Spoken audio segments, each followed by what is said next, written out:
Asawa. Asawa. 5 letrang makahulugan, wari mo'y anggian sa pakiramdam.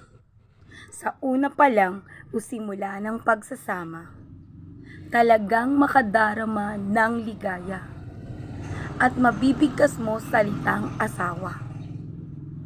Subalit sa kalagitnaan ng pagsasama, may mga problema, mga di pagkakasundo, minsan sinusubok ng hamon ng mundo. Kung gaano ba talaga katatag ang mag-asawa. Ani mo'y makakaramdam ng salitang sawa. Sa paglipas ng panahon, ang natira ay tiyaga. May mga ugaling saka mo lang nakita. Dahil gusto mong wag kumawala.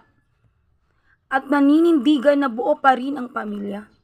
Pinipilit mong intindihin kahit talagang awa. Awa na lang ang nadarama. Sa sitwasyon pilit mong pinaglalaban. Puro sakit ng kalooban. Nasaan ang mga pangakong minsay narinig? Ipinadama sa salitang asawa na sa pandinig ay nagbago na ang tunay na kahulugan.